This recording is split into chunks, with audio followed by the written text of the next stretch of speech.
In the same cemetery where Corn Planter's monument and presumed remains lay, there is another distinct grave. Though it does not stand out enough to single it out from the others, it is distinct nonetheless. It is the grave of Philip Tome. The marker states that he was one of the earliest European settlers in the region. McKean County, where Tome is buried, had less than 100 European settlers in 1800, a few years after Tome and his family would move to the region. Nearby Warren County, whose county seat was established around 1795, had less than 300 people in 1800. Tome's father, Jacob Tome, was in the 3rd Battalion of the Pennsylvania Militia during the American Revolution, and for his services he was given land north of their native Dauphin County. The family moved by way of a keelboat up the west branch of the Susquehanna River when Philip was 4 or 5 years old.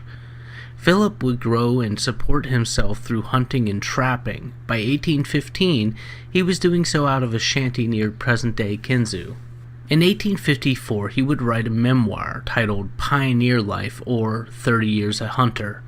In the book, he describes his early years, hunting exploits, and other notable details of a life lived on the edges of what was then the western border of the United States. Having been a compatriot of Corn Planter and interpreter for Governor Blacksnake, both of the Seneca Nation, Philip Tome would pass away in 1855, aged 73, and is buried among many of the Seneca, these graves being relocated in the 1960s when the Allegheny Dam was constructed. Philip Tome, less than a year prior to his death, would pen this introduction to his book. In presenting the following incidents of my life to the public, I do not intend to claim for it beauty of expression, for it is the production of one born in the wilderness, one who is more conversant with the howl of the wolf and panther and the whoop of the savage than the tones of oratory as heard in civilized life. It is said that truth is often more strange than fiction, and those in pursuit of the marvelous will not be disappointed in pursuing these pages, as they are full of scenes of border life, accidents, and hairbreadth escapes. The lover of the hunt will find faithfully portrayed the exciting scenes of the chase, with the elk, the wolf, and the panther, and herein be enabled to gather the experience of nearly half a century as to best mode of securing every description of game to be found in our forests. The general reader will find it replete with scenes of wild, stirring, and thrilling interest, it being the narrative of one who, in all the scenes of border life, was never conquered by man or animal. In a 1928 reprint of this book, Henry Shoemaker, who should be a familiar character to those of you who listen to us much at all, wrote, "The narrative is important in its relation to Pennsylvania history north and west. The late Theodore Roosevelt once said that no matter how thrilling a hunting narrative might be, it had no appeal to him if it was not good literature. To such an exacting standard, Pioneer Life, or 30 Years a Hunter, would meet the erudite, faunal, naturalist views exactly. As a work of literature, as well as of absorbing interest, this book by Philip Tome can be unhesitatingly recommended as the great, outstanding contemporary narrative of the Pennsylvania big game fields." The following is a chapter from Pioneer Life, or 30 Years a Hunter. Chapter 5. The Face of the Country.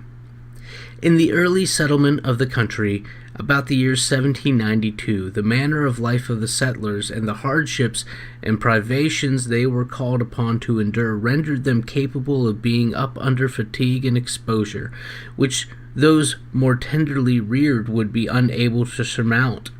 At that time, panthers, wolves, bears, elk, deer, and other wild animals filled the forest, and fish in great abundance the streams. A person could go up to the stream to where the dam had been built, and at any time with a hook and line could in an hour catch trout sufficient for a large family a day. Quite late one afternoon, as I was fishing, I saw a great number of trout trying to jump over the dam.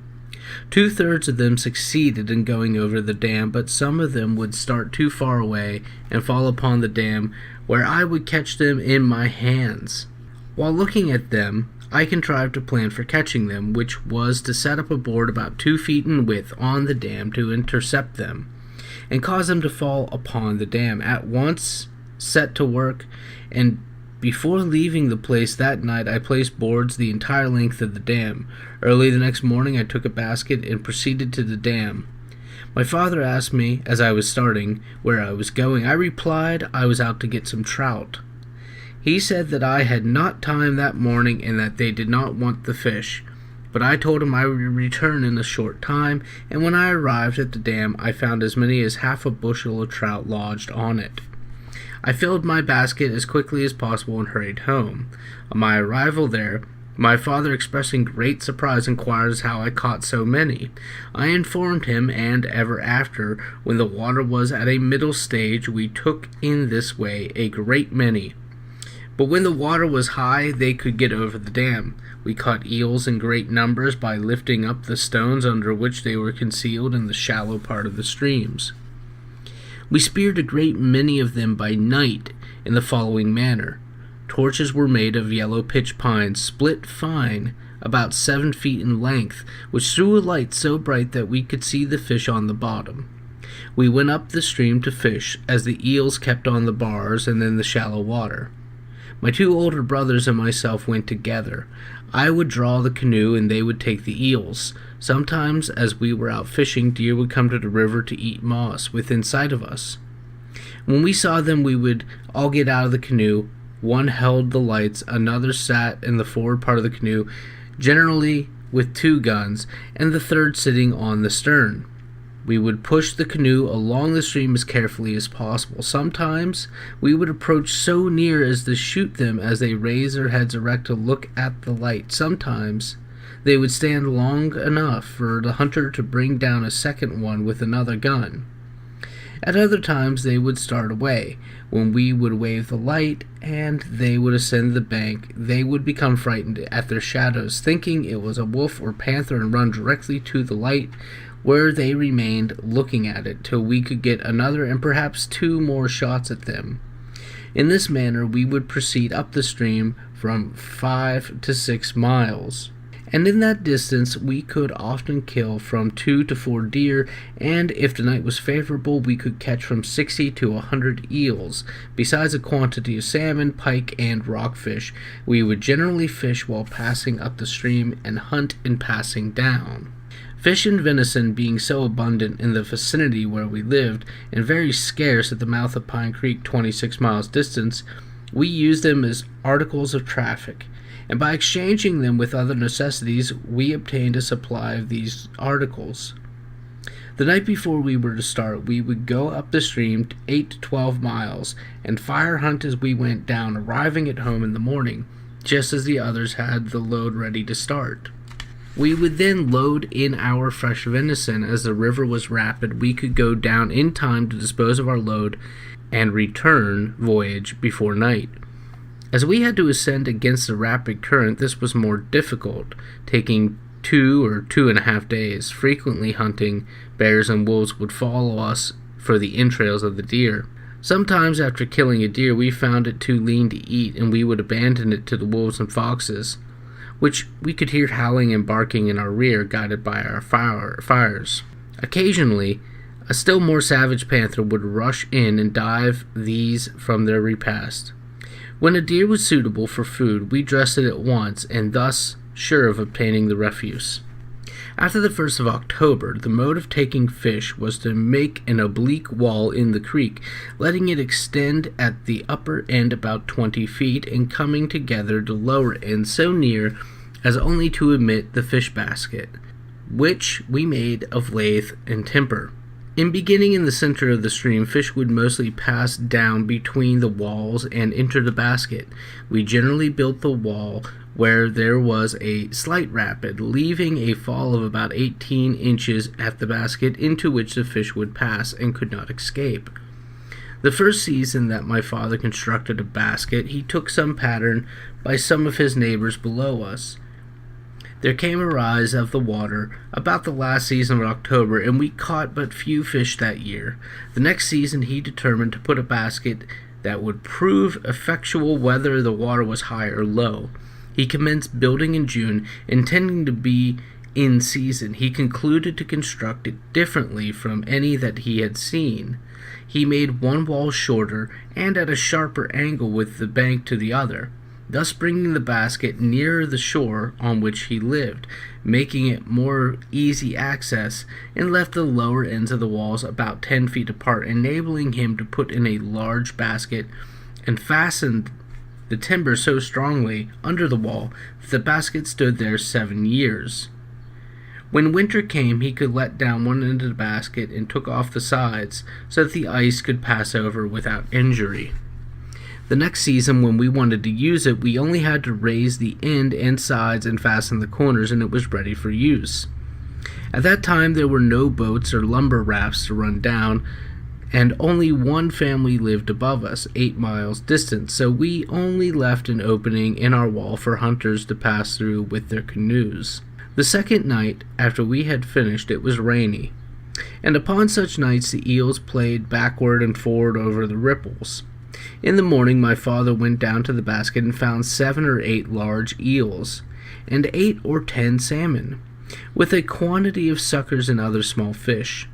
We found our basket to be very profitable from that time until the last of October. We were so abundantly supplied with fish from this source that we used them to feed our hogs, and found them very useful for that purpose, as we were compelled to keep them in our enclosure to protect them from the wild animals. About the 5th of October in that season, there came a rise of water in Pine Creek. The succeeding night, we caught about 2 barrels of eels and 3 wagon loads of suckers. From this time we continued to take from 20 to 30 or 40 eels beside a number of other fish nightly, until about the 10th of November, when there came another rise in the water in the creek, and in the 3 hours we took 2 barrels of good salmon and rockfish with 4 wagon loads of suckers. At dark the eels began to run, when my father, assisted by 3 of us boys and a man, began to carry out the eels. But the other fish came in so rapidly as to dam up the water, so that the eels would go over the sides of the basket, and as they were difficult to catch, we threw out fish and eels to make room for more eels. Finding that we were losing many eels in this way, Ray Brother brought the canoe and placed it under the basket at a place where the water did not come, and raked the eels back into it as they came. We made an opening in the basket through which they fell, and we found the plan to work admirably. In about 10 hours the river had risen so high as to overflow the basket, which put an end to our operation for that night. We had carried out about 12 wagon loads of sucker fish, 3 barrels of eels, and 2 barrels of salmon and rockfish, besides throwing a great quantity out of the basket to keep it from overflowing. We then built a good tight house of slabs, into which we put our sucker fish, and threw over it a large quantity of pine and hemlock boughs as to prevent their freezing. We fed our fattening hogs for the next 3 weeks upon fish, when we commenced feeding them corn, and at the end of the next 4 weeks the pork was equally as good as if fattened wholly on corn. We then kept 3 hogs through the winter on fish. Our supply lasted until about the middle of April. At that time eels were worth that country from $5 to $7 per barrel, according to the demand. Salmon and other good fish were worth $4 to $6 a barrel. We estimated that the fish fed to our hogs to be worth no more than $7 or $8, as corn was very cheap at that time. If we had sold our fish at a very low rate, the 4 barrels of salmon at $5 a barrel, and the 5 barrels of eels at $7 a barrel, and the fish we fed the hogs at $8, besides 2 months of the year we caught enough to supply them to our family, this would show the value of our fish basket for the first year. We estimated that the fish caught in it was worth to us at the lowest rate from $60 to $75, besides the supply for the family.